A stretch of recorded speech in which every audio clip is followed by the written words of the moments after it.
ஆகாய தீர்க்கதரிசன புத்தகம் 2ஆம் அதிகாரம் 7, 8, 9 வாசிக்கலாம். சகல ஜாதிகளையும் அசை பண்ணுவேன், சகல ஜாதிகளாலும் விரும்பப்பட்டவர் வருவார், இந்த ஆலயத்தை மகிமை நான் நிறைவு பண்ணுவேன் என்று சேனைகளின் கர்த்தர் சொல்லுகிறார். வெள்ளியும் என்னுடையது, பொன்னும் என்னுடையது என்று சேனைகளின் கர்த்தர் சொல்லுகிறார். முந்தின ஆலயத்தின் மகிமையை பார்க்கிறோம், இந்த பிந்தின ஆலயத்தின் மகிமை பெரிதாய் இருக்கும் என்று சேனைகளின் கர்த்தர் சொல்லுகிறார். அருமையான கர்த்தருடைய பிள்ளைகளே, இந்த வருஷத்தின் வாக்குத்தத்தத்துதான் நான் தொடர்ந்து பேசிக் கொண்டிருக்கிறேன். 1ஆம் தேதி கால வேளையில பேசினேன், மாலை வேளையில பேசினேன். இந்த ஞாயிற்றுக்கிழமை ஆராதனையிலும் இந்த வார்த்தையை தான் உங்களோடு கூட நான் பேச போகிறேன். ஆண்டவர் 2000 வருஷமாய் ஒரு ஆலயத்தை கட்டிக்கொண்டே இருக்கிறார். இதுல என்ன ஆச்சரியம் என்னவென்றால், 2000 வருஷமாய் கட்டப்பட்டு கொண்டே இருக்கிறார். அப்படி ஒரு ஆலயம் பூமியிலே இல்லை. ஆசரிப்பு கூடாரத்தை கட்டினவர்கள் குறிப்பிட்ட நாளிலே கட்டி முடித்து விட்டார்கள். சாலமோன் கட்டின ஆலயம் குறிப்பிட்ட நாளிலே கட்டப்பட்டு முடிந்து விட்டது. ஆனால் இயேசு கிறிஸ்து கட்டி வருகிற ஆலயம் அருமையான உலகத்திலே பெரிய ஆலயம். அவர் உலகம் முழுவதிலும் கட்டி கொண்டிருக்கிறார். அவர் செங்கலை வைத்து கட்டவில்லை, மணலை வைத்து கட்டவில்லை, சாந்தல் வைத்து கட்டவில்லை, மனிதர்களை வைத்து கட்டி கொண்டிருக்கிறார். வேதம் சொல்லுகிறது, நீங்களே தேவனுடைய ஆலயம் என்று ஆண்டவர் சொல்லுகிறார். ஆப்பிரிக்கா தேசத்திலே கர்த்தருடைய வேலை நடந்து கொண்டிருக்கிறது. அமெரிக்கா தேசத்திலே தேவனுடைய வேலை நடந்து கொண்டிருக்கிறது. இந்தியாவின் எல்லா மாநிலங்களிலும் ஆண்டவருடைய வேலை நடந்து கொண்டிருக்கிறது. ஆண்டவர் எதை வைத்து கட்டுகிறார் என்பதை நான் இன்னொரு நாள் பிரசங்கிக்கிறேன். எனக்கு இந்த நாளில் என்னுடைய செய்தி, நான் முதல் நாளில் தேவனுடைய ஆலயத்தை மேல் காத்திருந்த ஒரு மனிதன் பெற்ற 5 ஆசீர்வாதங்களை உங்களோடு கூட நான் பேசினேன். 2வது மாலை வேளையில தாவீது கர்த்தருடைய ஆலயத்தை கட்டினதுனால, கர்த்தருடைய ஆலயத்தை கட்டும்படி அவன் முன் வந்ததுனால அவன் பெற்ற ஆசீர்வாதங்களை உங்களோடு கூட நான் பகிர்ந்து கொண்டேன். நான் இந்த செய்திக்குள்ளே போவதற்கு முன்பதாக தேவனுடைய ஆலயத்தை குறித்து, பிந்தின ஆலயத்தை குறித்த சில தீர்க்க தரிசனங்களை உங்கள் முன்னே நான் வைக்க விரும்புகிறேன். ஏசாயா தீர்க்க தரிசன புத்தகம் 2ஆம் அதிகாரம் 2ஆம் வசனம். கடைசி நாட்களில் கர்த்தருடைய ஆலயமாகிய பர்வதம் பர்வதங்களின் கொடுமுடியில் ஸ்தாபிக்கப்பட்டு மலைகளுக்கு மேலாய் உயர்த்தப்படும். மலைகளுக்கு மேலாய் உயர்த்தப்படும். ஏசாயா தீர்க்கதரிசி பிந்தின ஆலயத்தின் மகிமையை அவன் தீர்க்க தரிசனமாய் சொல்லுகிறான். அந்த ஆலயம் எப்படி எழும்பும் என்றால், இன்னொருவர் முறை கூட வாசிக்கலாம். கடைசி நாட்களில் கர்த்தருடைய ஆலயமாகிய பர்வதம் பர்வதத்தின் கொடிமுடியில் ஸ்தாபிக்கப்படும், மலைகளுக்கு மேலாக உயர்த்தப்படும், எல்லா ஜாதிகளும் அதற்குள்ளே ஓடி வருவார்கள். அது ஒரு பர்வதத்தை போல ஸ்தாபிக்கப்படும், அது கொடிமுடியிலே உயர்த்தப்படும், எல்லா ஜாதிகளும் அந்த பர்வதத்தை நோக்கி வருவார்கள் என்று ஏசாயா அருமையான பிந்தின ஆலயத்தை குறித்ததான தீர்க்க தரிசனம் சொல்லுகிறார். மீகாவும் இந்த தீர்க்க தரிசனத்தை சொல்லுகிறதை வேதத்திலே வாசிக்கலாம். 4ஆம் அதிகாரம் 1ஆம் வசனம். ஆனாலும் கடைசி நாட்களில் கர்த்தருடைய ஆலயமாகிய பர்வதம் பர்வதத்தின் கொடிமுடியில் ஸ்தாபிக்கப்பட்டு மலைகளுக்கு மேலாக உயர்த்தப்பட்டிருக்கும். எல்லா ஜாதிகளும் அதனிடத்திற்கு ஓடி வருவார்கள். மீகாவும் தீர்க்க தரிசனம் சொல்கிறார். இயேசு கிறிஸ்து கட்டி வருகிறதான பிந்தின ஆலயத்தினுடைய மகிமை எப்படி இருக்குமா? மலையை போல உயர்த்தப்படுமா, மலையை போல பர்வதத்தை போல ஸ்தாபிக்கப்படுமா. அருமையான கர்த்தருடைய பிள்ளைகளை, இதை யாரை கொண்டு கர்த்தர் கட்டி வருகிறார் என்று சொன்னால், இதை கட்டும்படியாய் பரிசுத்த ஆவியானவரை பூமிக்கு அவர் அனுப்பியிருக்கிறார். நான் போவேனானால் தேற்றரவாளன் வருவார் என்று ஆண்டவர் சொல்லுகிறார்.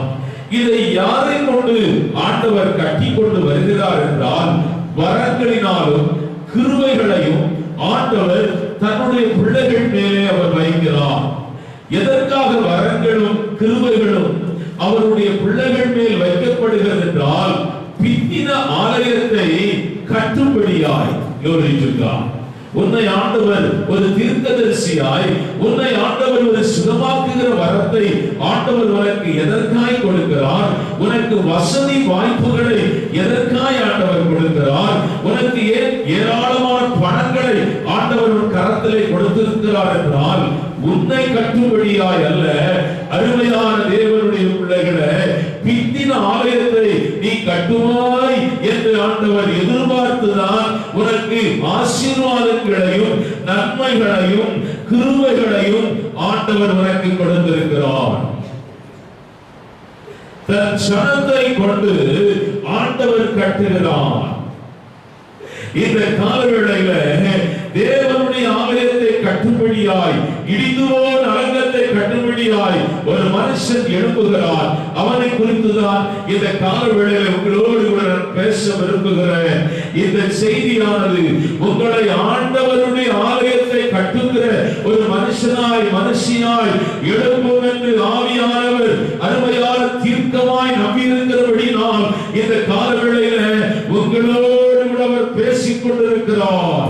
இந்த காலவேளையில உங்கள் இருதயம் மாற்றப்படும், உங்கள் எண்ணம் மாற்றப்படும், உங்கள் உணர்வுகள் மாற்றப்படும், உங்கள் சிந்தனைகள் மாற்றப்படும், உங்கள் கிரியைகள் மாற்றப்படும். எதற்காய் மாற்றப்படுகிறது என்று சொன்னால், பிந்தின ஆலயத்தை கட்டுகிற ஒரு மனுஷனாய் கர்த்தர் உங்களை எழுப்ப போகிறார். ஒரு வித்தியாசமான அபிஷேகம், ஒரு வித்தியாசமான வல்லமை, ஒரு வித்தியாசமான கிருபை இந்த காலவேளையிலே இங்கே உட்கார்ந்து இருக்கிற ஒவ்வொருவரையும் இந்த காலவேளையிலே பற்றி கொள்ள போகிறது. எதற்காக என்றால், நீங்கள் பிந்தின ஆலயத்தை கட்டுகிற ஒரு தேவனுடைய பிள்ளையாய் நீங்கள் மாறுவாய் என்று ஆண்டவர் எதிர்பார்த்து உங்கள் மேல் கிருபைகளையும் ஆசீர்வாதங்களையும் நன்மைகளையும் வைத்துதான் இந்த காலவேளையிலே இங்கே நீங்கள் புறப்பட்டு போக போகிறீர்கள். வாசிக்கலாம் நெகேமியாவின் புத்தகம் 2ஆம் அதிகாரம் 18ஆம் வசனம். என் தேவனுடைய கரம் என்மேல் நன்மையாக இருக்கிறதையோ, ராஜா என்னோடே சொன்ன வார்த்தைகளையும் அவர்களுக்கு அறிவித்தேன். அப்பொழுது அவர்கள் எழுந்து கட்டுவோம் வாருங்கள் என்று சொல்லி அந்த நல்ல வேலைக்கு தங்கள் கைகளை திடப்படுத்தினார்கள். எழுந்து கட்டுவோம் வாருங்கள் என்று சொல்லி அந்த நல்ல வேலைக்காக தங்கள் கைகளை திடப்படுத்தினார்கள். நெகேமியாவை குறித்து ஆண்டவர் இந்த பரிசுத்த வேத புத்தகத்துல அவனுடைய பெயர்ல ஆண்டவர் ஒரு புத்தகத்தையே எழுதி வைத்திருக்கிறார். அதற்கு காரணம் என்னவென்றால், இடிந்து போன அலங்கத்தை அவன் கட்ட எழுப்பினான். அந்த நல்ல வேலையை அவன் கட்டும்படியாய் எழுப்பினான். இந்த கால வேளையில அவரிடத்திலே காணப்பட்ட 3 காரியங்களை உங்களோடு கூட நான் பேச விரும்புகிறேன். நெகேமியா அருமையான ஒரு சாதாரணமான மனிதன். நெகேமியாவின் வாழ்ந்த காலத்துல இஸ்ரவேல் ஜனங்கள் சிறையாய் கொண்டு போகப்பட்டார்கள். அவர்களுடைய பட்டணங்கள் எல்லாம் சுட்டரிக்கப்பட்டது. அவர்களுடைய ஜனங்கள் ஆகாரத்திற்காக தங்கள் நிலங்களை கொண்டு போய் அருமையான வசதியான மனிதர்கள் கரத்திலே அடகு வைத்து ஆகாரத்தை புசித்தார்கள். ஆராதனை இல்லை. சாலமோன் கட்டின ஆலயம் பாழாக்கப்பட்டு கிடக்கிறது. சன்பல்லாத்தும் தொபியாவும் அந்த ஆலயத்திலே குடியிருக்கிறார்கள். ஆராதனை இல்லை, ஜனங்கள் தேவனை தொழுது கொள்ளவில்லை. அருமையான முழு தேசம் இருளிலே சிக்கி இருக்கிறது. முழு தேசத்தின் ஜனங்களுக்கும் கசப்பினாலே நிறைந்திருக்கிறார்கள். வாழ விருப்பம் இல்லாமல் வாழ்ந்து கொண்டிருக்கிறார்கள். முற்றிலுமாய் உடைக்கப்பட்ட ஒரு நிலைமையிலே இஸ்ரவேல் ஜனங்கள் இருந்தார்கள். அப்பொழுது சிறையாய் கொண்டு போகப்பட்ட நெகேமியா, எத்தனையோ பேர் சிறையாய் கொண்டு போகப்பட்டார்கள். ஆனால் நெகேமியா வித்தியாசமான ஒரு மனிதன். அவன் கேட்கிறான், நம்முடைய தேசம் எப்படி இருக்கிறது, நம்முடைய ஜனங்கள் எப்படி இருக்கிறார்கள், நம்முடைய ஆலயம் எப்படி இருக்கிறது, நம்முடைய ஆசாரியர்கள் எப்படி இருக்கிறார்கள், தேசம் எப்படி இருக்கிறது என்று அவனிடத்தில் விசாரிக்கிறார்கள். அவர்கள் வந்தவர்கள் சொல்லுகிற வார்த்தையை வாசிக்கலாம். சகோதரரில் ஒருவனாகிய ஆனானியும் வேறு சில மனுஷரும் யூதாவிலிருந்து வந்தார்கள். அவர்களிடத்தில் நான் சிறையிருப்பில் மீண்டு தப்பின யூதரின் செய்தியையும் எருசலேமின் செய்தியையும் விசாரித்தேன். அதற்கு அவர்கள், சிறையிருப்பில் மீண்டிருக்கிறவர்கள் அந்த தேசத்திலே மகா தீங்கையும் நிந்தையையும் அனுபவிக்கிறார்கள். எருசலேமின் அணங்கு விடுபட்டதும் அதன் வாசல்கள் அக்கினியாய் சுட்டெரிக்கப்பட்டு கிடக்கிறது என்று சொன்னார்கள்.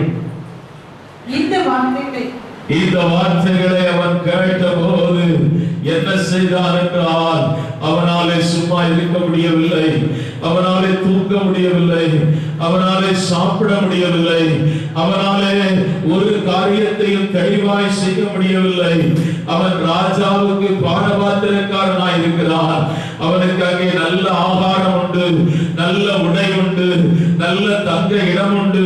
அவனுடைய குடும்பம் அருமையான சிறையாய் கொண்டு போன இடத்திலே ஒரு நல்ல இடம் அவனுக்கு கிடைத்திருக்கிறது.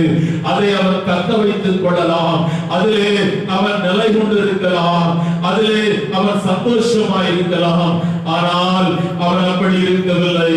அவன் என்ன செய்கிறான் என்றால், என்னுடைய ஜனங்கள் பாழாய் போய்விட்டார்கள், என் ஜனங்கள் எருசலேமிலே துக்கத்தை அனுபவிக்கிறார்கள், என் தேசத்தின் ஜனங்கள் மகா தீங்கை அனுபவித்துக் கொண்டிருக்கிறார்கள், என் தேசம் எல்லாம் பாழாய் கிடக்கிறது, இஸ்ரவேலின் ஆலயம் இடிக்கப்பட்டு கிடக்கிறது. அவன் சாப்பிடவில்லை. அவன் மனைவி கேட்டிருப்பாள், ஏன் நீ சாப்பிடாது இருக்கிறாய், ஏன் நீ துக்கமாய் இருக்கிறாய் என்று கேட்டிருப்பாள். அவன் சொல்லுகிறான், என் ஜனங்கள் பசியாய் இருக்கும் போது, என் தேசத்தின் ஜனங்கள் பஞ்சத்திலே இருக்கும் போது நான் எப்படி திருப்தியாய் சாப்பிடுவது, நான் எப்படி நல்ல உடைகளை உடுப்பது, நான் எப்படி மகிழ்ச்சியாய் இருப்பது என்று அவன் மனைவிக்கு பதில் சொல்லியிருப்பான். ஆனால் ராஜாவின் முன்னே அவன் இருக்கும் போது அவனால் அருமையான அவன் உண்மையை சொல்லுகிறான். ராஜாவின் முன்னையும் இதே வார்த்தையை சொல்லுகிறான்.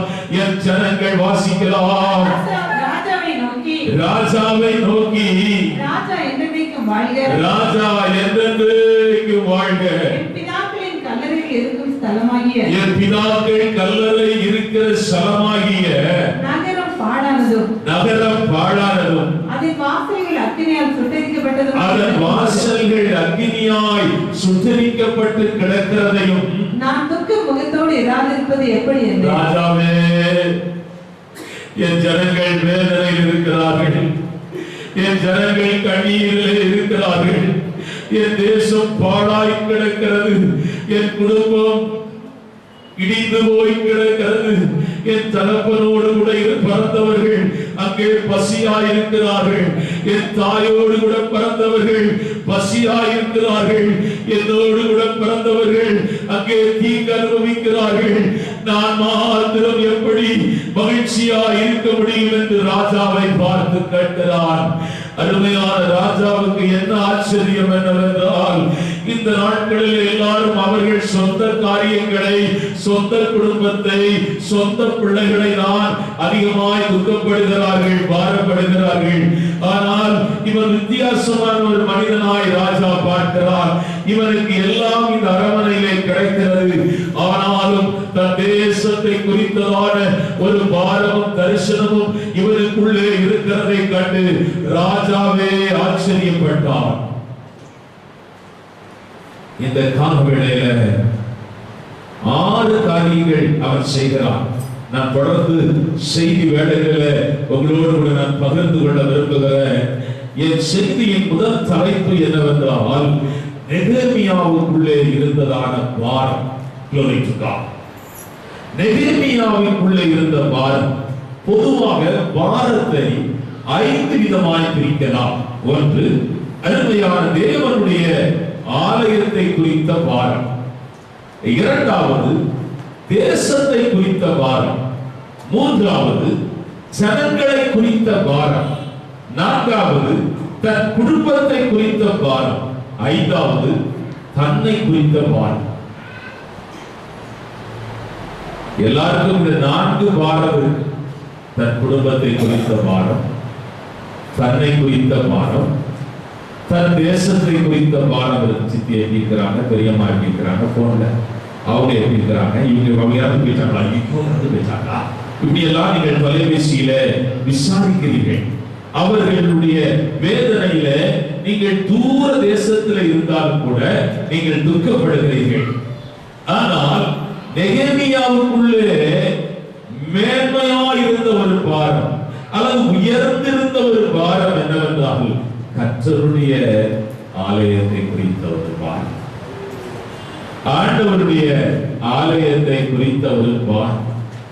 அருமையான தேவனுடைய பிள்ளைகளே, இந்த ஆலயத்தை குறித்த ஒரு பாரம் நெகேமியாவுக்குள்ளே அக்கினியை போல எரிந்து கொண்டே இருந்தது. கடந்த வாரத்தின் மாலை வேளையில அருமையான தாவீது ஒரு காரியத்தை குறித்து நான் பேசினேன். அவன் சொல்லுகிறான், நான் கேதுரு மரத்தால் கட்டப்பட்ட வீட்டிலே சுகமாய் குடியிருக்கிறேன், கர்த்தருடைய ஆலயம் திரைச்சீலைக்குள்ளே இருக்கிறது என்று அவன் சொல்லுகிறான். அவன் யோசிக்கும் போது நாத்தான் என்ன செய்கிறான் என்றால், அரமனையிலே வந்து சொல்லுகிறான், ஆண்டவர் சொல்லுகிறார், 40 வருஷமாய் நான் இஸ்ரவேல் ஜனங்கள் நடுவிலே உலாவி வந்தேன். இந்த திரைச்சீலைக்குள்ளே நான் அசைவாடி கொண்டிருந்தேன். இந்த திரைச்சீலை நடுவிலே இருந்துதான் ஜனங்களோடு கூட நான் பேசிக் கொண்டு வந்தேன். இந்த திரைச்சீலைக்குள்ளே இருந்துதான் ஜனங்களை நான் சந்தித்தேன். இந்த திரைச்சீலையிலே தான் நான் உலாவி கொண்டு வந்தேன். ஒரு ராஜாவை பார்த்தோ, ஒரு பிரபுவை பார்த்தோ, ஒரு பணக்காரனை பார்த்தோ, எனக்காக ஒரு ஆலயத்தை நீங்கள் ஏன் கட்டவில்லை என்று ஒரு மனிதனை பார்த்து நான் பேசவோ கேட்கவோ இல்லை. ஆனாலும் என் தாசனாகிய தாவீதே, உன் இருதயத்திலே எனக்கு ஒரு ஆலயத்தை கட்டும்படியான உணர்வு உனக்குள்ளே இருக்கிறதை நான் பார்க்கிறேன். ஆண்டவர் சொல்லுகிறார், உன் ராஜ்யம் நிலைநிற்கும், உன்னுடைய சந்ததியிலேதான் ஆண்டவராய் இயேசு இந்த உலகத்துக்கு வருவார். உன்னுடைய சந்ததி நித்திய காலமாய் நிலைநிற்கும் என்று ஆண்டவர் நாத்தான் அவருக்கு தீர்க்க தரிசனம் சொல்லுகிறார். ஒரு ராஜ்யம் முடிவு வராது, ஒரு ராஜ்யம் நிலைநிற்கும் என்று அவர் தீர்க்க தரிசனம் சொல்லுகிறார். அருமையான கர்த்தருடைய பிள்ளைகளே, இந்த நெகேமியா ஒரு சாதாரணமான மனிதன். அவன் எருசலேம் ஆலயத்தை பழுது பார்த்து கட்டுவது என்பது அவ்வளவு சுலபமான காரியம் அல்ல. எருசலேமின் அலங்கத்தை கட்டுவது என்பது அவ்வளவு சுலபமான காரியம் அல்ல. இவன் அருமையான தேசத்திலே குடியிருக்கிற மனிதர்களிலே இவன் ஒரு சாதாரணமான வேலை செய்து கொண்டிருக்கிறான். அவனுடைய சம்பளம் அருமையான வீட்டு வாடகை கொடுப்பதற்கும், அவனுடைய சம்பளம் பிள்ளைகளை கவனிப்பதற்கும், அவனுடைய சம்பளம் பால் காசு, ஸ்கூல் பீஸ் இதை கட்டுவதற்கே அது போதாது. Glory to God. இப்படிப்பட்ட ஒரு நபர் எப்படி கர்த்தருடைய ஆலயத்தை பழுது பார்த்து கட்ட எழுப்ப முடியும்? அவன் உள்ளே இருந்த பாரம் தான். Glory to God. வாசிக்கலாம். என்னாகமம் புத்தகம் 11ஆம் அதிகாரம் 11ஆம் வசனம். கலாத்தியருக்கு நிருபம் 6ஆம் அதிகாரம் 2ஆம் வசனம். அப்பொழுது மோசே கர்த்தரை நோக்கி, நீர் இந்த ஜனங்கள் எல்லாருடைய பாரத்தையும் என்மேல் சுமத்தினதனால் உமது அடியானுக்கு உபத்திரவம் வரப்படினது என்ன? உம்முடைய கண்ணில் எனக்கு கிருபை கிடையாதே போனது என்ன? ஒருவர் பாரத்தை ஒருவர் சுமந்து இப்படியே கிறிஸ்துவினுடைய பிரமாணத்தை நிறைவேற்றுங்கள். ஆண்டவர் சொல்லுகிறார், அவருடைய பாரத்தை, என்னுடைய செய்தியின் தலைப்பு என்னவென்றால் உண்மையிலே வைக்க விரும்புகிறார். ஆண்டவர் சொல்லுகிறார், வருத்தப்பட்டு பாரம் சுமப்பவர்களே, நீங்கள் எல்லாரும் என்னிடத்திலே வாருங்கள், நான் உங்களுக்கு இளைப்பாறுதல் தருவேன். இது யாருக்கு தெரியுமா? தேவனை அறியாத ஜனங்களை பார்த்து அவர் சொல்லுகிறார். தேவனை நேசிக்கிற உங்களை பார்த்து இந்த கால வேளையில ஆண்டவராய் இயேசு என்ன தெரியுமா சொல்லுகிறார்? என் பாரத்தை உங்கள் மேல் நான் வைக்கிறேன். என்ன பாஸ்டர், பாரம் நீங்க இங்க வந்தா நீங்க ஒரு பாரத்தை எங்க மேல வைக்கிறீங்க?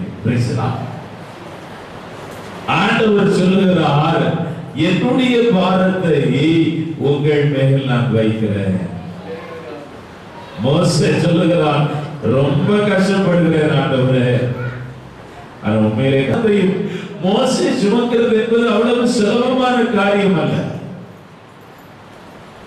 ஆனால் அப்படி ஒரு பாரத்தை கர்த்தர் மேல் வைக்கவில்லை. ஆண்டவர் என்ன சொல்லுகிறார்?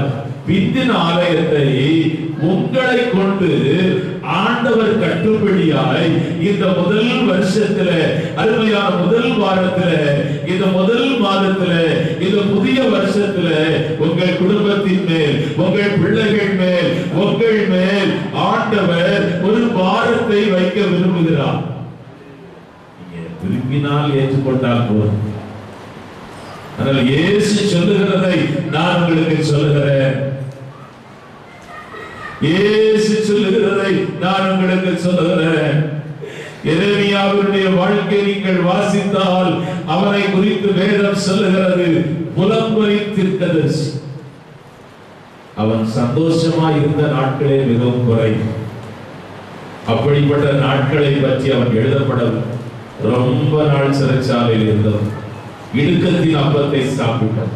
ஏனென்றால் தேவனுடைய பாரத்தை அவன் சுமந்தான். அவனுக்கு என்ன வேலை தெரியுமா?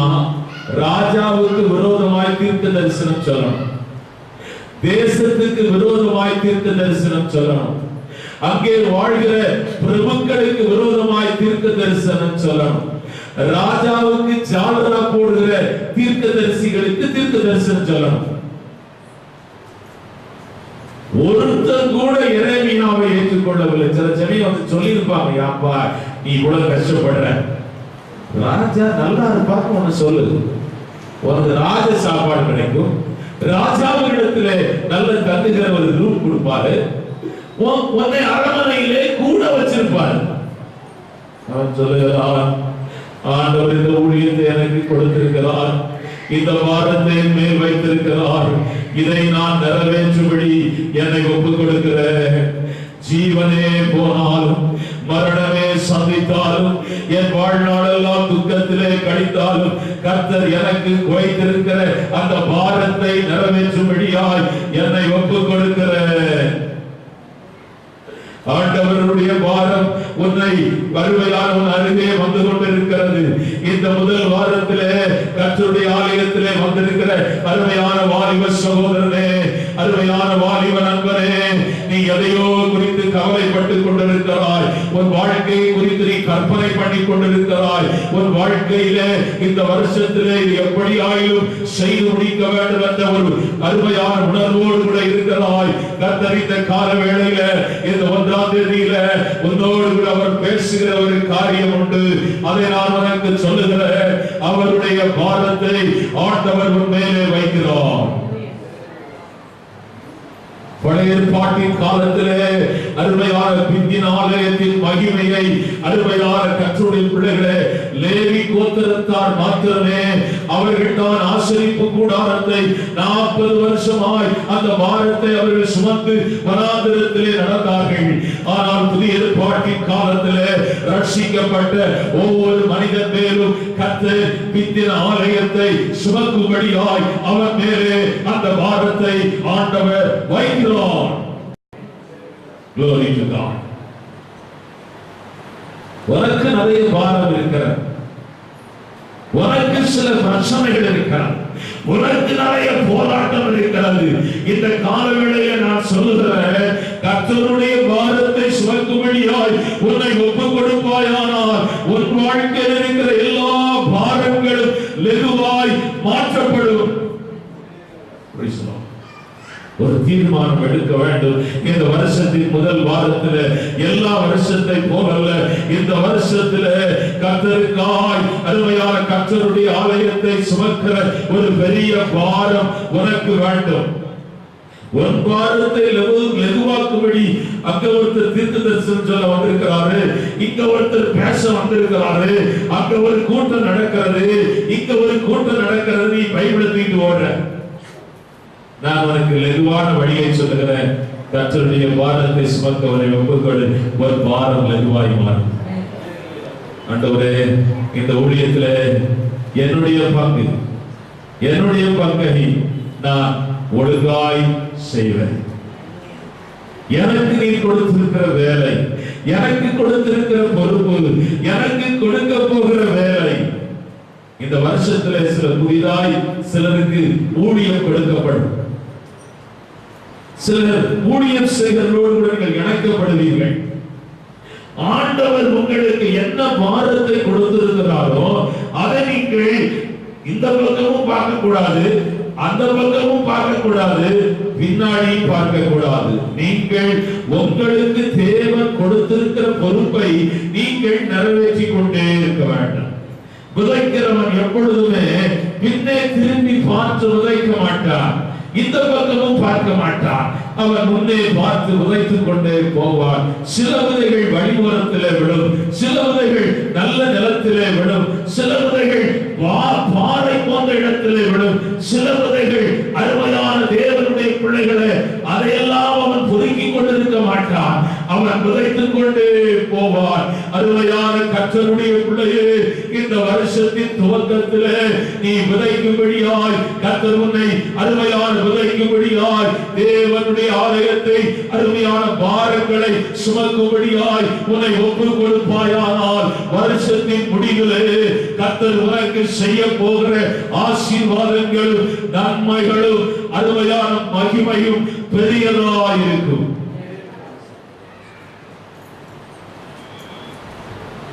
ஆண்டவர் உன்னை ஒரு நோக்கத்தோடு இங்கே கொண்டு வந்திருக்கிறார். ஆண்டவர் உன் மேலே ஒரு திட்டம் வைத்து உன்னை கொண்டு வந்திருக்கிறாய். நீ தடுமாறி கொண்டிருக்கிறாய், அருமையான பலவிதமான யோசனைகளில் இருக்கிறாய். அவர்கள் என்ன நினைப்பார்களோ, இவர்கள் என்ன சொல்லுவார்களோ, அவர்கள் எப்படி பேசுவார்களோ. வேதம் சொல்லுகிறது, கலப்பையின் மேல் கை வைத்து பின்னிட்டு பார்க்கிற ஒருவனும் தேவனுடைய ராஜ்யத்திற்கு தகுதியானவன் அல்ல. வாசிக்கலாம். அதற்கு இயேசு, கலப்பையின் மேல் தன் கையை வைத்து பின்னிட்டு பார்க்கிற எவனும் தேவனுடைய ராஜ்யத்துக்கு தகுதியுள்ளவன் அல்ல என்றார். ஒரு பாரம். ஆண்டவரே, உலக காரியங்களை செய்யும் பொழுது ஒருத்தர் வீடு கட்டும் முறை பேங்க் மேனேஜரை பார்க்க போயிருக்கிறேன், எத்தனை முறை பேங்க்கு போயிருக்கிற, என்னென்ன சொசைட்டி உண்டோ எல்லா சொசைட்டிக்கு போயிருக்கிற. ஆண்டவருடைய காரியங்களில நீ அக்கறை காட்டாத ஒரு மனிதனாய் இந்த கால வேளையில இந்த அறைக்குள்ளே நீ உட்கார்ந்து இருக்கிறாய். கர்த்தருடைய ஆவியானவர் தீர்க்க தரிசனமாய் பேசுகிறார். என் பாரத்தை நீ சுமப்பாயானால், என் பாரத்தை சுமக்க இந்த கால வேளையில ஒப்புக் கொடுப்பாயானால், இப்பொழுது நீ சுமந்து வருகிற உன் இருதயத்திலே சுமந்து வருகிற பாரத்தை நான் லெகுவாய் மாற்றுவேன். நீ பாரத்தோடு தான் உட்கார்ந்து இருக்கிறாய். பாரத்தோடு தான் 2013 வருஷம் முழுவதும் கழித்தாய். பிள்ளை குறித்த பாரம், குடும்பத்தை குறித்த பாரம், புருஷனை குறித்த பாரம், ஐயோ ஒரு வீட்டிலேயே என்ற ஒரு பாரம், ஐயோ என்னுடைய வருமானம் குறைவா இருக்கிறது என்ற ஒரு பாரம், ஐயோ நான் அழகாவே இல்லையே என்ற ஒரு பாரம். ஆண்டவர் உன்னை இந்த வருஷத்திலே ரொம்ப அழகா மாற்றி விடுவார். பேசலாம். நான் சொல்லுகிறேன், உனக்கு நான் சொல்லுகிறேன், கர்த்தருடைய ஆவியானவர் உன் மேலே இறங்கும் போது, கர்த்தருடைய பிரசன்னம் உன் மேலே இறங்கும் போது, உன் சரீரத்திலே தேவனுடைய ஆவியானவர் அசைவாடும் போது நீ அழகாய் மாற்றப்படுவாய். அல்லேலூயா. கருப்பாய் இருந்தாலும் அழகாய் இருப்பாய். வேற ஒண்ணு நீ அட்டாச் பண்ண தேவையில்லை. உன் சரீரத்துல நீ எதையுமே அட்டாச் பண்ண வேண்டாம். நீ அழகாய் இருப்பாய். Glory to God. நீ அழகுபடுத்துற வேலையிலே இறங்கவே வேண்டாம். உன்னை பார்க்கிறவர்களே உன் முகத்தில் இருக்கிற பிரகாசத்தை பார்ப்பார்கள். உன்னை பார்க்கிறவர்களே உன் முகத்தில் இருக்கிற வெளிச்சத்தை பார்ப்பார்கள். உன்னை பார்க்கிறவர்கள் ஆச்சரியமாய் பார்ப்பார்கள். இந்த கால வேளையில கர்த்தர் உன்னை அல்லேலூயா ஆண்டவருடைய பாரத்தை சுமக்கிற ஒரு மனிதனாய் மாற்றும்படி இந்த முதல் வாரத்துல கர்த்தர் உன்னை கொண்டு வந்திருக்கிறார். வேலை வீட்டிலே அவள் வேலை செய்து கொண்டிருக்கிறாள். அவளுக்கு ஒரு பெரிய பாரம் நாகமான் மேலே. என்ன பாரம் என்றால், எப்படியாயும் இந்த மனிதனை இஸ்ரவேலின் பக்கமாய் திருப்பி விட வேண்டும். எப்படியாயும் இந்த மனுஷனை தீர்க்கதரிசி அண்டைக்கு திருப்பி விட வேண்டும். அந்த துஷ்டரோகத்தை மாற்ற வல்லமை உள்ள தீர்க்கதரிசி இஸ்ரவேலிலே இருக்கிறார்கள். இஸ்ரவேலின் தேவனாலே இவன் துஷ்டரோகத்தை சுகமாக்க முடியும். எப்படியாயிலும் திருப்பி விட வேண்டும் என்ற பாரம் அவளுக்குள்ளே அக்னியாய் எரிந்து கொண்டிருந்தது. ஒரு நாள் தைரியமாய் போய் தன் எஜமாட்டியின் இடத்திலே அவள் சொல்லுகிறாள், இஸ்ரவேலின் தேவனிடத்துக்கு இவர் போவாரானால் இவருக்கு சுகம் கிடைக்கும். அல்லேலூயா. ஒரு பாரம் ஐயா. இயேசு கிறிஸ்து உங்களை நம்புகிறார். நீங்கள் பலவீனமானவர்கள் தான். நீங்கள் குறைவுள்ளவர்கள் தான். ஒன்றும் இல்லாதவர்கள் தான். அற்பமான ஒரு மனுஷர்கள் தான். ஆனால் ஆண்டவர் சொல்லுகிறார், என் பாரத்தை உங்கள் மேல் நான் வைக்கிறேன். இந்த தேசத்திலே பெரிய பணக்காரர்கள் உண்டு, செல்வந்தர்கள் உண்டு, அருமையான அரசியல் தலைவர்கள் உண்டு, பெரிய அதிகாரத்தில் இருக்கிற மனுஷர்கள் உண்டு. ஆனால் அவர்களிடத்திலே போய் என் பாரத்தை உங்கள் மேல் வைக்கிறேன் என்று அவர் சொல்லவில்லை. சாதாரணமான மனுஷர்களாயிருக்கிற உங்கள் மேல் ஆண்டவர் சொல்லுகிறார், என் ஆலயத்தை கட்டுகிற வேலையை குறித்ததான பாரத்தை உங்கள் மேல், உங்கள் குடும்பத்தின் மேல், உங்கள் பிள்ளைகள் மேல் நான் வைக்கும்படியால் சபையிலே எழுந்திருக்கிறேன். உங்களை கொண்டு என் ராஜ்யத்தை இந்த பூமியிலே நான் கட்டும்படியாய் நான் உங்களை தெரிந்திருக்கிறேன் என்று கர்த்தர் சொல்லுகிறார். இரண்டாவதாக நெகேமியாவை குறித்து நான் ஒரு பெரிய செய்தியை இன்றைக்கு நான் உங்களுக்கு பிரசங்கிக்க விரும்பவில்லை. ஆண்டவரிடத்தில் கேட்டேன், ஆண்டவரே ஆழமான செய்தி ஒன்றுமில்லையே இன்றைக்கு. ஆவியானவர் சொன்னார், என்னுடைய ஜனங்களை, என் ஆலயத்தை கட்டுகிற ஒரு பாரத்தை அவர்கள் மேல் வை. அவர்கள் எனக்காக கிரியை செய்வார்கள், அவர்கள் எனக்காக செயல்படுவார்கள் என்று சொன்னபடினாலேதான் நான் ஒரு ஆழமான செய்தியை உங்களுக்கு ஆயத்தம் பண்ணி இந்த காலவெளியில் நான் பிரசங்கிக்கவில்லை. ஆவியானவர் கொடுக்கிற சில வார்த்தைகளை உங்கள் இருதயத்திலே வைக்க விரும்புகிறேன். அது அக்கினியாய் உங்களுக்குள்ளே இருந்து எரிந்து கொண்டே இருக்கும். இந்த புதிய வருஷத்துல, இந்த 2014வது வருஷத்துல அது உங்கள் வாழ்க்கையை ஒரு பெரிய மாற்றத்தை கொண்டு வரும். உங்கள் வாழ்க்கையை ஆண்டவர் வைத்திருக்கிற அந்த பாரம் உங்கள் வாழ்க்கையை தலைகீழாய் மாற்றும். இரண்டாவது, நெகேமியாவை குறித்து நீங்கள் வேத புத்தகத்திலே வாசித்தால் அவனுக்குள்ள ஒரு உறுதியான தீர்மானத்தை நீங்கள் பார்க்கலாம். அசைக்க முடியாத ஒரு தீர்மானம். முதல் வாரத்தில் நிறைய பேர் தீர்மானம் எடுப்பார்கள். வருகிற வருஷத்தின் முடிவில் உபவாச ஜெபத்திலே சில தீர்மானங்களை எடுத்து நீங்கள் ஜெபித்தீர்கள். ஒவ்வொருடைய ஜெபங்களும் வித்தியாசமாக இருந்தது. ஆண்டவரே, நான் ரொம்ப பேசக்கூடாது, எல்லாம் நல்லதான், நல்ல வேலை ஜெபம் பண்ணீங்க. ஆண்டவரே, நான் கொடுக்கிறதிலே குறைவுள்ளவளா இருக்கிறேன். ஆண்டவரே, என் மனையும் நான் கொடுக்கும்படி என் இருதயத்தை, என் எண்ணத்தை மாற்றும் என்றெல்லாம் சொல்லி ஜெபித்தீர்கள். நான் இங்க உட்கார்ந்து பரவாயில்லை, இவங்கெல்லாம் நிறைய மாற்றங்கள் அடைந்து கொண்டே இருக்கிறது. முதல் மாசம், 2 மாசம், 3 மாசம் கழிச்ச உடனே போன வருஷத்துல 4வது மாசத்துல எப்படி அம்மா இருந்தாங்களோ அதே மாதிரி தான் இருப்பாங்க. போன வருஷத்துல 6வது மாசத்துல எப்படி இருந்தாங்களோ அப்படிதான் இருப்பாங்க. 8வது மாசத்துல என்ன பேசிட்டு இருந்தாங்களோ அதை காட்ட அதிகமா பேசிட்டு இருந்தாங்க. 12வது மாசத்துல மறுபடியும் 5 நாள் உபவாசிச்சாங்க. புதிய வருஷத்துல ஒரு பெரிய பயன். இதுதான் ஆவிக்குரிய ஓட்டமாயிருக்கிறது. இந்த காலவேளையில ஹோலி ஸ்பிரிட் அருமையான கர்த்தருடைய பிள்ளைகளை முட்செடியிலே எரிந்து அதே அக்கினி, முட்செடியிலே எரிந்து கொடுத்த அதே அக்கினி, அதே தேவன், அதே வல்லமை உங்கள் மேலும் எரிந்து கொண்டே இருக்கிறது. உங்கள் உள்ளத்தின் ஆழத்தில் அப்படிப்பட்ட ஒரு பாரத்தை ஆண்டவர் வைத்திருக்கிறார்.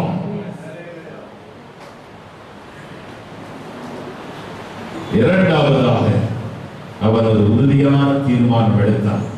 அதிலே அவன் பின்வாங்கவில்லை. உறுதியான தீர்மானம் ஒருபோதும் அவன் பின்வாங்க மாட்டான். எந்த தடை வந்தாலும் அதை எதிர்கொள்வான். ராஜாவிட்ட இருந்து மரத்தையெல்லாம் வாங்கினான். நிறைய தேசத்தில் இருக்கிற ஜனங்கள் எல்லாம் பணத்தை எல்லாம் கலெக்ஷன் பண்ணிட்டான். இப்போ பழுது பார்க்கிற வேலையை அவன் செய்ய ஆரம்பித்திருக்கிறான்.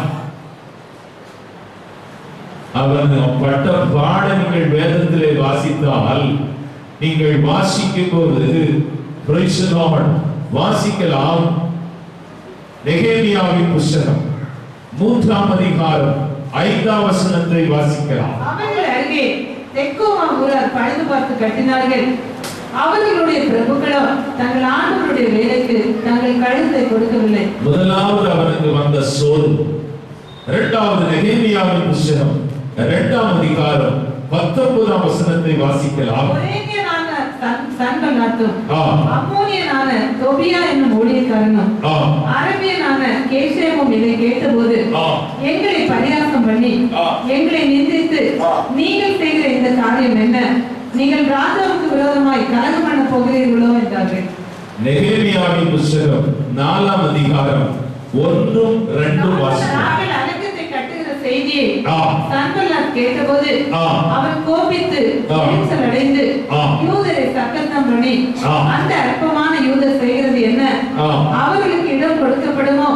பலியிடுவார்களோ? ஒரு நாளிலே முடித்து போடுவார்களோ? சுட்டெழுத்து போடப்பட்ட பன்மேடுகளான கற்களுக்கு உயிர் கொடுப்பார்களோ என்று தன் சகோதரருக்கும் சமாரியாவின் சேனைக்கும் முன்பாக சொன்னார். 7, 8 வாசிக்கலாம்.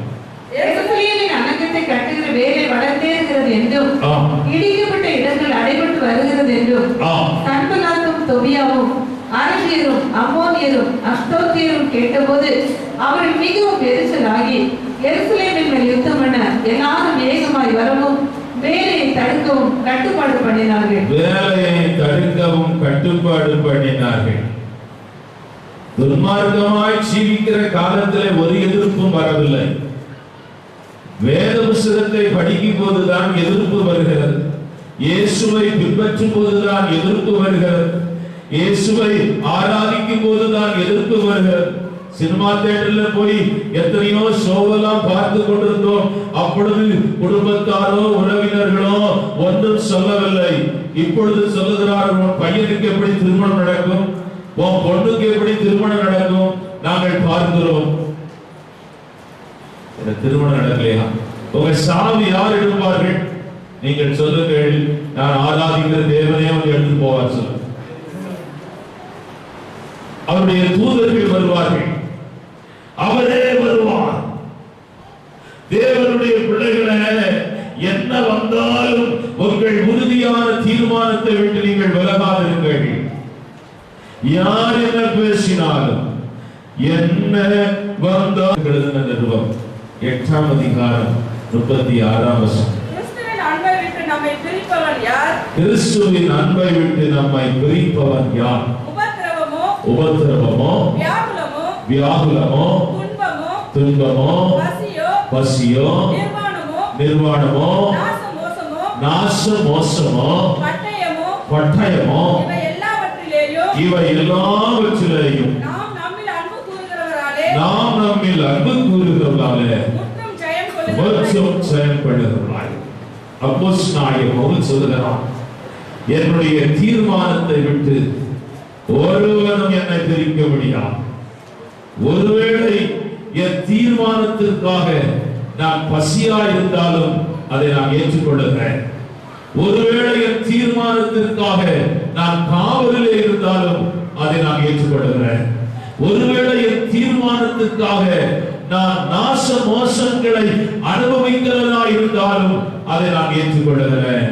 அருமையான தேவனுடைய பிள்ளையே, என்னுடைய நோக்கம் என்ன, என்னுடைய தரிசனம் என்ன, எனக்கு தேவன் வைத்திருக்கிற திட்டம் என்ன? அந்த தமஸ்கு பட்டணத்தை நோக்கி நான் போய்கொண்டிருந்த போது ஆண்டவரை நான் சந்தித்தேன். அவருடைய மகிமையை நான் பார்த்து, அவருடைய சத்தத்தை நான் கேட்டு, அன்றைக்கு என் வாழ்க்கையை நான் ஒப்புக் கொடுத்தேன்.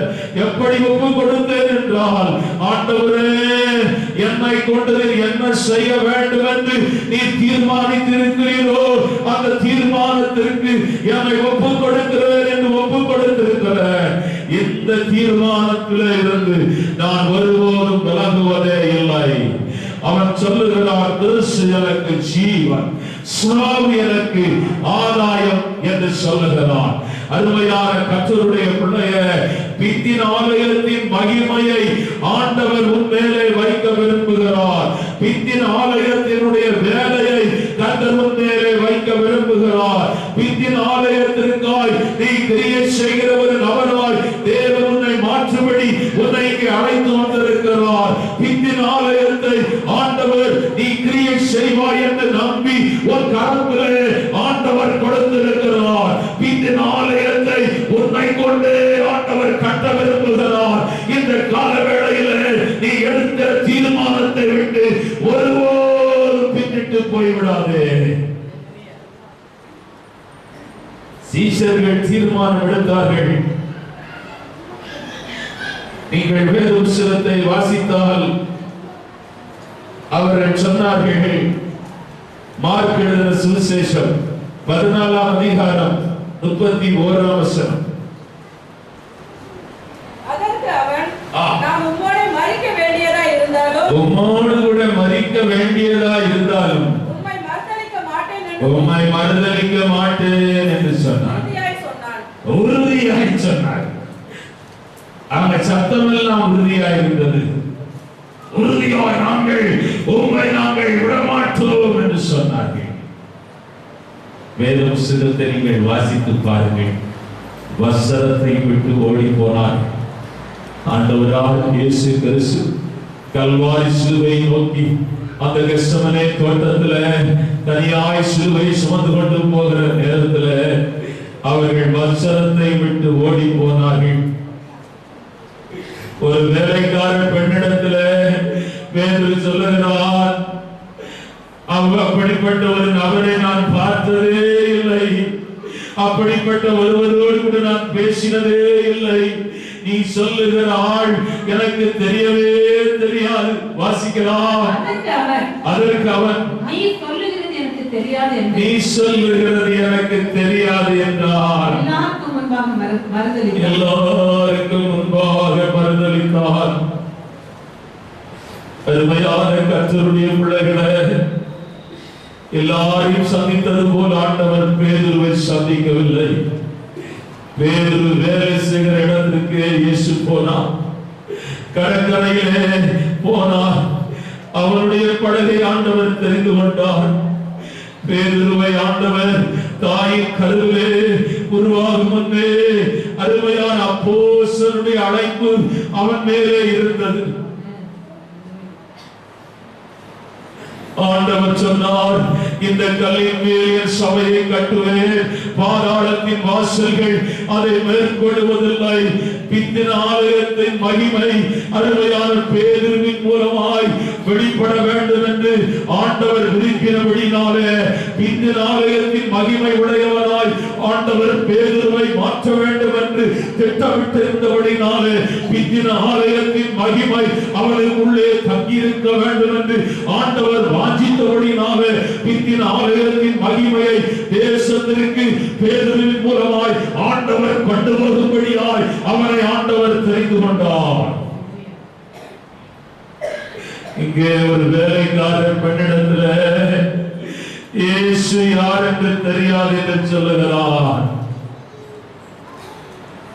வானத்துல நீ நிற்க வேண்டும். பேதுரு பிற்காலங்களிலே இரத்த சாட்சியாய் மரித்தான். அவனை சிலுவையிலே அடிக்கும்படி கொண்டு போனார்களா. அவன் சொன்னான், ஒன்றை நான் உங்களிடத்தில் வேண்டிக் கொள்ளுகிறேன், என்னை நீங்கள் சிலுவையிலே அடிக்கும்படி கொண்டு போகிறீர்கள், அவரை போல என்னை அடிக்காதீர்கள். அவரை போல சிலுவையிலே தொங்குவதற்கு நான் அருகதையற்றவன். ஒரு காரியம் செய்யுங்கள், என்னை தலைகீழாய் சிலுவையில் அடிங்கள் என்று சொல்லி வேண்டிக் கொண்டானா. அவர் வேண்டிக் கொண்டபடியே அவரை தலைகீழாய் சிலுவையில் அடித்தார்களா. அருமையான கர்த்தருடைய பிள்ளைய, ஆண்டவருக்காய் கடைசி நாட்களில் அவன் எடுத்த தீர்மானத்தை புதுப்பித்துக் கொண்டான். அவர் எடுத்த தீர்மானத்தை அருமையான நிலை நின்றான். அவருடைய ஓட்டம் ஒருவேளை துவக்கம் தடுமாற்றம் உள்ளதா இருந்தாலும் அவருடைய வாழ்க்கை முடிவு கர்த்தருடைய மகிமையை பூமிக்கு அறிவிக்கிற ஒரு மனுஷனாயிருந்தான். ஆண்டவர் வீட்டு 2013 வருஷத்துல எத்தனையோ முறை தூரம் போயிருக்கிறான். எத்தனையோ முறை பாவத்திலே விழுந்திருக்கிறாய். எத்தனையோ முறை ஆலயத்திற்கு வராமல் வீட்டிலே டிவி பார்த்து கொண்டிருந்திருக்கிறாய். எத்தனையோ முறை கர்த்தருடைய ஆலயத்திற்கு முதலிடம் கொடுக்காமல் உலக ஃபங்க்ஷன்ல நீ போய் கலந்திருக்கிறாய். எத்தனையோ முறை தேவனுக்கு பிரியமில்லாத காரியத்தை தேவனை ஆராதிக்கிற நாளில் நீ செய்திருக்கிறாய். ஆனால் இந்த காலவெளியிலே ஒரு தீர்மானம் எழுது, ஆண்டவரே இந்த வருஷத்திலே நடக்கிற எல்லா ஆராதனைக்கு நான் வருவேன். உமக்கு பிரியமில்லாத ஒன்றையும் செய்ய என்னை ஒப்புக் கொடுக்க மாட்டேன். என் ஜீவனுள்ள நாளெல்லாம் உடைய ஆலயத்திலே நான் தங்கி இருப்பேன்.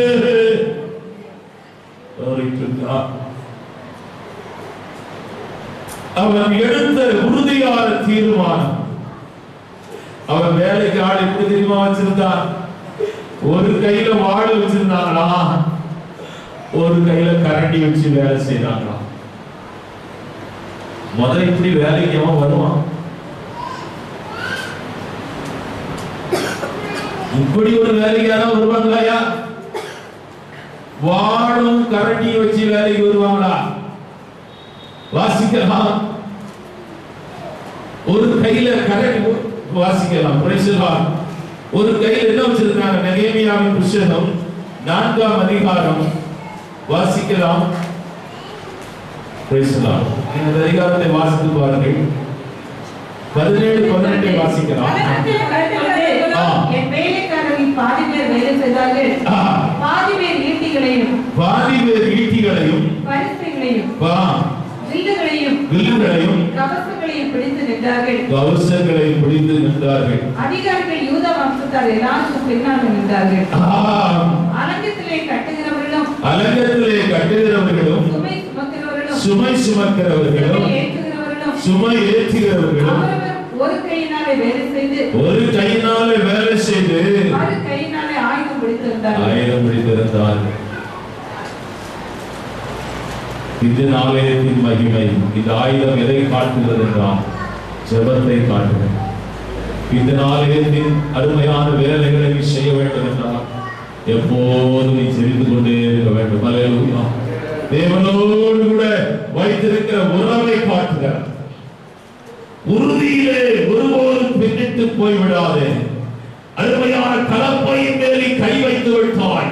ஆண்டவர் ஒரு காரியத்தை செய்வதற்கு முன்பதாக உன் மேலே ஆண்டவர் எதிர்பார்க்கிறது என்னவென்றால் உறுதியிலே நீ நிலைநிற்பாய், உறுதியிலே அசையாமல் இருப்பாய், உறுதியிலே நீ கட்டப்படுவாய் என்பதை ஆண்டவர் எதிர்பார்த்துதான் இந்த பாரத்தை உன் மேலே கர்த்தர் வைத்திருக்கிறார். என்ன வந்தாலும் நம்புவேன். இந்த மிஷனரி பாடினார்கள், இயேசுவின் பின்னே போக துணிந்தேன், நான் பின்னோக்கே. அவர் மிஷனரி பணியில அவரை இந்த கதை உங்களுக்கு, இந்த நடந்த சம்பவம் உங்களுக்கு தெரியும் என்று நினைக்கிறேன். மரத்திலே கட்டி வைத்து கீழே இருக்கிற அந்த காட்டு ஜனங்கள் சொல்லுகிறார்கள், இனிமேல் நீயும் உன் மனைவி பிள்ளைகளும் இங்கே நாங்கள் வரமாட்டோம், இயேசுவை அறிவிக்க மாட்டோம், நாங்கள் இங்கிருந்து போய்விடுவோம் என்று சொன்னால் ஒரு புருஷனை இறங்கி விட்டு விடும். பிள்ளைங்க அழுதாங்க, மனைவி அழுதா, கதறா. அவர் பார்த்து சொல்றாங்க, ஒரு வார்த்தை சொல்லியான்னு சொல்றாங்க, இறங்கி போயிடலாம்ங்கிறாங்க. அப்பதான் அந்த கம்பத்துல இருந்து கீழே தீ வைக்கிறதுக்காக எல்லாம் வச்சுக்கிறாங்க. அப்ப அவர் பாடின பாடல்தான், இயேசுவின் பின்னே நான் போக துணிந்தேன், பின்னோக்கே நான் பின்னோக்கே, சிலுவை எனக்கு முன்னே, உலகம் எனக்கு பின்னே. பாடி முடிச்சவன தீய கொடுத்துட்டாங்க. எதற்காக சொல்லுகிறதுனா, நீங்கள் ரோமில் இரத்த சாட்சியாய் மறித்த அந்த ரோம் மன்னர்கள், 1ஆம் நீரோ 2ஆம் நீரோ மன்னர்கள் சரித்திரத்தை நீங்கள் வாசித்து பார்த்தால், ரோம் தேசத்திலே இரத்த சாட்சியாய் மறித்தவர்கள் அவர்களை சிலுவையிலே வைக்கும் போது அவர்களை இப்படிதான் பண்ணியிருக்கிறார்கள். அவர்கள் எல்லாரும் பாட்டு பாடினார்களா? அவர்கள் என்ன பாட்டு பாடினார்கள் என்றால், ஆண்டவரே இன்னும் கொஞ்ச நேரத்திலே உம்மிடத்திலே நாங்கள் வந்து விடுவோம் என்று பாட்டு பாடினார்கள். அந்த நீரோ மன்னன் அதை பார்த்து கொண்டிருந்த போது ஆச்சரியப்பட்டு போனான். எத்தனையோ பேர் மரண நேரத்தில் துடித்து சாவார்கள், சத்தமிட்டு சாவார்கள், இவர்கள் வித்தியாசமாய் பாட்டு பாடுகிறார்களே என்று அவன் ரட்சகரை ஏற்றுக்கொண்டான். இன்றைக்கு ஈரோப் தேசமெல்லாம் கிறிஸ்தவ நாடா இருப்பதற்கு அந்த இரத்த சாட்சிகள் பாடின பாடல் தான் காரணம். அருமையான கர்த்தருடைய பிள்ளையே, இந்த கால வேளையில ஒரு உறுதியான தீர்மானத்தை நெகேமியா எடுத்தான். மூன்றாவது, அவர் கர்த்தருடைய வார்த்தையை தன் இருதயத்திலே வைத்தான். எப்பொழுதுமே நீங்கள் ஒரு பெரிய காரியத்தை செய்யும் போது உங்கள் மனசு சொல்லும், ஒன்னாலே முடியாது. உலக சொந்தக்காரன் போன் பண்ணி சொல்லுவான், நீ இதிலே தலையிடான். மூன்றாவது, பிசாசு சொல்லும், ஒன்னாலே முடியாது. பெரிய ஆலயம், அந்த வழிகட்டல் கூட நீங்க செம்மைப்படுத்தி நீங்கள் போகி இருக்கிற இப்பொழுது இருக்கிற அந்த ஆலயம் அருமையான மசூதியா இருக்கிறது, பாலஸ்தீன தேசத்தில் இருக்கிறது. அவ்வளவு பிரமாண்டமான ஆலயம். அதை பழுது பார்த்து கட்டுகிறது என்பது சாதாரணமான காரியமாய் வைத்தியக்காரன். அருமையான தேவனுடைய பிள்ளைகளே, கர்த்தர் உனக்கு முன்னே தேசத்தை ஆண்டவர் தரப்போகிறான். 30-60 பேட்ல பேசி முடிச்சு, நான் அப்படிதான் நினைக்கிறேன், 30-60 பேட்டோடு ஊழியத்தை முடிச்சிடலாம். ஆனா ஆண்டவர் சொல்லுகிறார், உன்னை உலகமெங்கிலும் கொண்டு போக போகிறேன். ஒரு சத்தம் உலகமெங்கிலும் தொழிக்க போகிறது. ஆண்டவர் பெரிய காரியத்தை செய்ய விரும்புகிறார். வில்லியம் பூத் உலக மேப்பர் தொங்கவிட்டிருப்பாரா? அவர் ஒரு சாதாரணமான பாப்டிஸ்ட் சபையிலே ஊழியம் செய்கிற ஊழியக்காரர். அவர்கள் பாப்டிஸ்ட் சபையிலிருந்து வெளியே தள்ளிவிட்டார்கள். காரணம் என்னவென்றால், அங்கே இருக்கிற ஏழை ஜனங்களை ஆராதனைக்கு வர சொன்னதுனால அவரை வெளியே தள்ளிவிட்டார்கள்.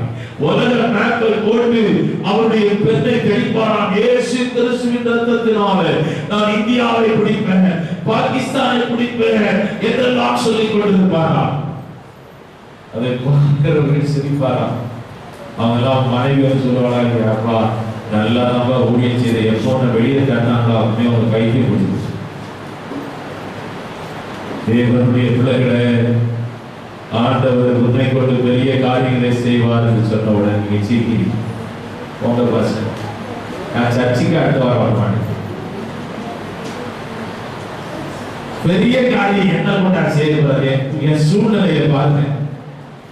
காலையில் தேவனுடைய பிள்ளைகளை மூன்றாவதாக ஆண்டவர் உன்னோடு கூட பேச பேசுகிறார். நெகேமியாவோடு கூட ஆண்டவர் சொன்னார், உன்னை கொண்டுதான் மகனே இடிந்து போன அலங்கத்தை கட்டும்படியாய் இந்த தலைமுறையில இந்த தேசத்தில என் ஜனங்கள் நடுவில் உன்னை நான் அமைத்திருக்கிறேன், உன்னை நான் வேறுவிரித்திருக்கிறேன், உன்னை நான் தெரிந்திருக்கிறேன். பிலிப்பியருக்கு திரும்பவும் 4ஆம் அதிகாரம் 13ஆம் வசனத்தை வாசிக்கலாம். என்னை பலப்படுத்துகிற கிறிஸ்துவினாலே எல்லாவற்றையும் செய்ய எனக்கு பலன் உண்டு. எனக்குள்ளே ஒருவர் இருக்கிறார், என்னோடு கூட அவர் பேசுகிறார், அவரை கொண்டு நான் பிரிய செய்கிற தேவனாயிருக்கிறேன்.